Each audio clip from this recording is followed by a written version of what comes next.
Kung ako yung nag-champion ng tryouts, isa buhay at 2x2, malamang, simentado na ang aking pangalan. At dahil meron akong title, malamang, isa ako sa legendary at palaging relevant anumang era lumaban. At dahil meron akong title, malamang, kasama ako sa most viewed at palaging nasa top 10 ng mga tao. Ngayon, alisan niyo ako ng title.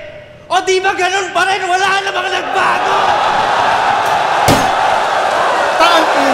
Wala akong skincare, ano lang, maging mabuti kang tao. Iiwan ka rin ng mga tigyawat, maging mabuting tao ka lang. Linisin mo ang iyong kaluluwa. Sasama din yung itsura mo, lilinis din eh. Totoo yun. Huwag ka lang maging kupal. Kikinis din yung mukha mo, di mo kailangan ng skincare. Ano, shot na! Kasi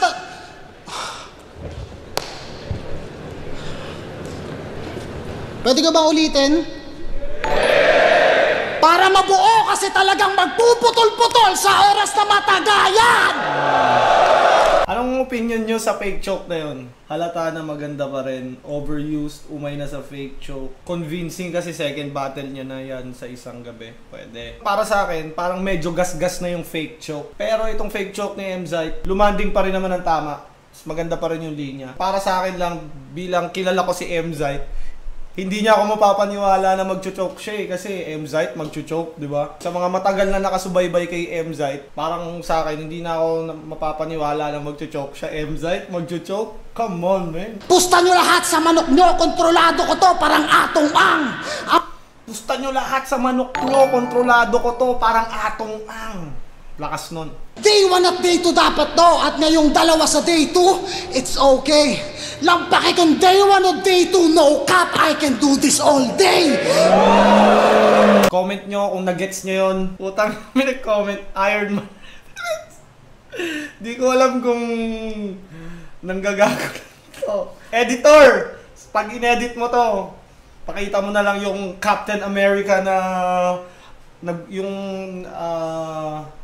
basta nagwa-wobble na si nagwa-wobble na si Captain America, tapos I can do this all day. Captain Barbell. Captain Barbell reference. Nung ako ang sumabay sa current, sabog agad na overpower sa linya ko.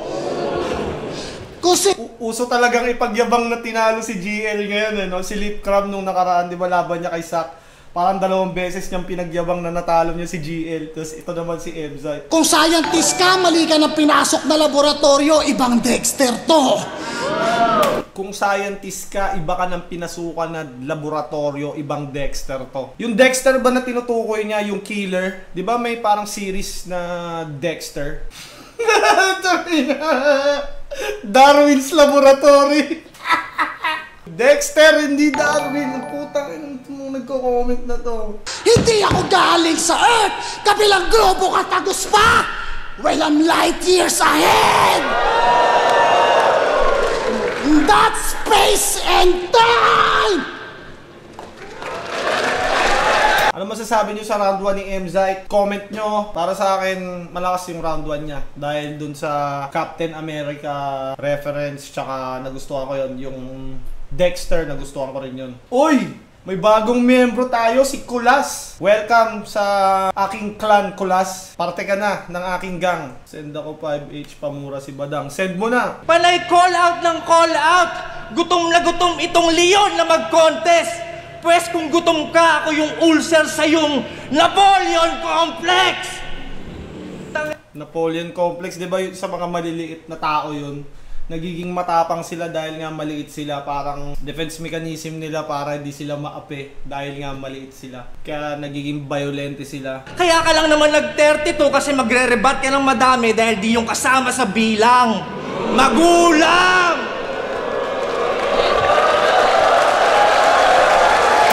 Tangina, pwede kasi talagang strategy yun eh. Kunyari isiset ko, o kunyari kung sino mang kalabang ko, isiset ko, o 36 lines lang. Agreed. 36 lines lang yung round. Pero yung mga rebuttals, sabi mong may baon na rebat, may mga 5 rebuttal per round. 5 o 4. Yun nga, para sabi ni Tipsy D, magulang. Tinupad ko pa din iyong wish. Kaso ang kasama mo sa bus, si Rolando Mendoza. Hold up, top! Rolando Mendoza kasama mo sa bus. Di ba si Rolando Mendoza yung nang hostage ng bus? Kung naabutan nyo yun, malamang may mga asawa na kayo ngayon. Ngayon, ako na mismo nagsasabi na if ever ready ka dapat dahil di porke ayaw mo din na mangyayari. Free! Kanino kayo? Type 1 kung Mzite, Type 2 kung Tipsy D. Puro Tipsy. Meron pa dito Cripply daw. Para sa akin, lamang ng konti si Tipsy nga. Pero sobrang dikit lang. Parang Mzite pa nga eh. Ayaw mo sa boses ko? Ako isang ayon! Sa sobrang ayaw mo sa akin, parang ayaw mo na rin mag-champion!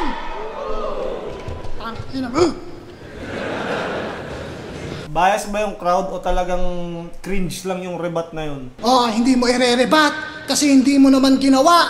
Kahit manahimik ka pa, Tipsy. Ibabalik ko din yung Miranda rights, pero di porket wala kang imik, hindi ka na guilty. Yung mga bintang mo sa kanila may Tayo na, magdadalawang minuto na, 11 seconds lang yung reaction ng crowd kay Mzite. Bias, no? Bias. Tipsy di kalaban eh. Walang gustong mag-react kay Mzite eh. Ikaw ang dahilan kaya yung mga walang alam sa sining ang basihan sa mausay na artist dapat madali kang magets. Ano? Hindi? Ano opinion nyo dun sa sinabi ni Mzite na yun? Dapat sa isang banda, madali ka rin talagang mag-gets. Basically, bilang battle rapper, nilagay ka dyan sa stage para maging entertainer ng mga nagbayad ng ticket, di ba? Or else, sayang yung binayad nila dun kung hindi ka nila gets. Pero yung pangit din pag sobrang tinolongis mo na yung lyrics mo for the sake lang na mag-gets ka ng lahat. Galing kay Russ David, magaling kang artist kung yung malalim na references, bars, nasasalin mo sa simpleng salita. Yung mga komplikadong bagay na i-explain mo in a simple way. Nang ino nyo, sa mga galit kay Mzite, sa mga nagko-comment dyan, ito yung sabi niya sa inyo. At ako, aminadong one of the most hated. Sa mga galit sa akin, maraming salamat. Dahil sa inyo, hindi ako magiging kagaya nitong veteranong overrated.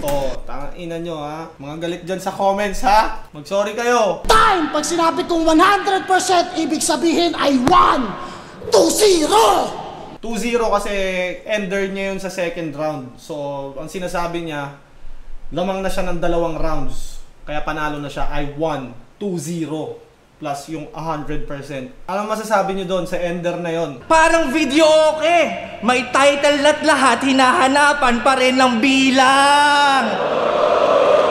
Una. Di ko gets yun. May title na't lahat, hinahanapan pa rin ng bilang. Sa video okay daw. Paki-explain nga. Kung ako yung nag-champion ng tryouts, isa buhay at 2x2, malamang, simentado na ang aking pangalan. At dahil meron akong title, malamang, isa ako sa legendary at palaging relevant anumang era lumaban. At dahil meron akong title, malamang, kasama ako sa most viewed at palaging nasa top 10 ng mga tao. Ngayon, alisan niyo ako ng title. O di ba ganun pa rin? Wala namang nagbago! Tangina! May mga selfie bars na bagay talaga eh. Lalo na pag totoo yung sinasabi. May mga selfie bars naman na pag parang hindi ka panipaniwala, tas pinagyabang mo, parang tanginang baduy. Kayo, anong opinion nyo sa selfie bars na yun? Sabi ni Ronel Valiente, ito yung selfie bars na balagbag. Para sa inyo, sinong isa sa pinakamalupit mag-selfie bars? Sige nga, comment nyo kung sino yung sa inyo. Si Sinyo, si Mot, Batas. Nasa top ako ng mga nasa top 5 nyo. Balakid to, di ba? Kakainin ko tayo mo. Badang. Ako ang pinaka-demonyo mag-rap by Apok. Gago. Nasa pagalingan ka pa rin. Nasa pasarapan na ako ng buhay. Ako yung nasa top ng mga nanay nyo. Total, marunong naman ako manood ng battle. Ako na lang magja-judge, kaya ang boto ko si J Black. Palaman sa sabon kay Goryo yun. Lahat ng rapper dito galing sa tamod ko. Anong main event tayo? Tangina mo, ako lang! 1K viewers na pala tayo. Sobrang solid. Maraming salamat. Ito yung tipong live na kahit parang tagal ko nang nagsasalita, nag-enjoy pa rin ako dahil may interaction. Salamat din dahil nandito kayo. Kung wala kang title, parte lang ng galawan ang iyong naging ugnayan hanggang dun na lang. Yan ang katunayan na hindi ka kahusayan, nag-champion ka lang!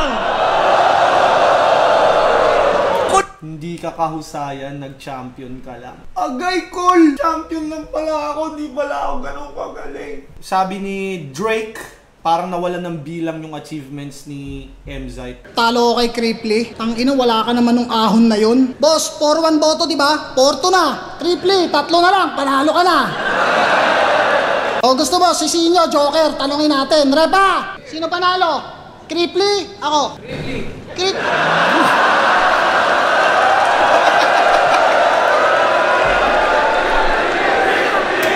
Parang may tinanong kang tropa mo tas hindi niya sinakyan yung biro mo. Hindi counted yung boto niyan kasi binoto niya Picos Machine. Buti na bawi niya, no? Sabi ni Finn Lopez, either way nang isagot ni Sinyo, may isasagot si Emzite. Totoo kaya yun? Pag nakita ko si Emzite, tatanungin ko siya about dito. Choco Bars, maraming salamat sa 50 pesos na donation. Sasali ba ako ng isa buhay? Tanong niya si Arik. Si Arik magdidesisyon niyan. Grabe sa mga ng comment dito. Skip na, boss. Respect the MCs. Isang dekada, ito'y regalo ko sa mga tao at habang ikaw ay parte na ulit ng Battle of the Year, tol, talo ka nga lang. Time!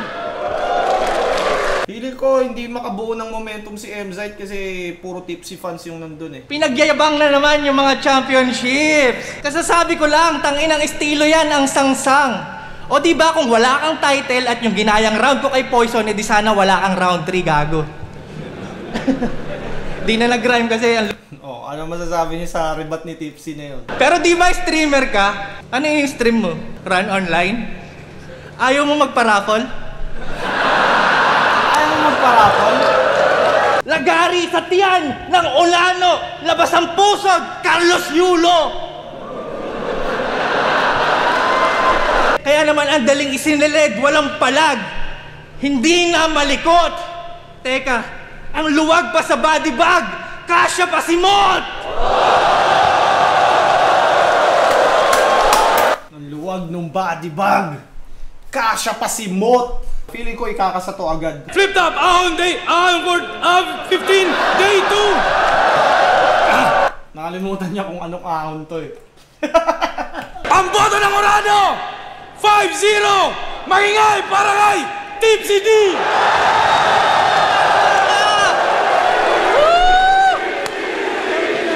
Tangina, panalo si Tipsy D sa dalawa. Sa mga nakasubaybay sa live ko, sa Friday na ako ulit magla-live. Maraming salamat kung umabot ka pa sa parte ng live na to. Abangan nyo sa Friday. Comment nyo na siguro kung anong mga battle yung gusto nyong panuorin ko.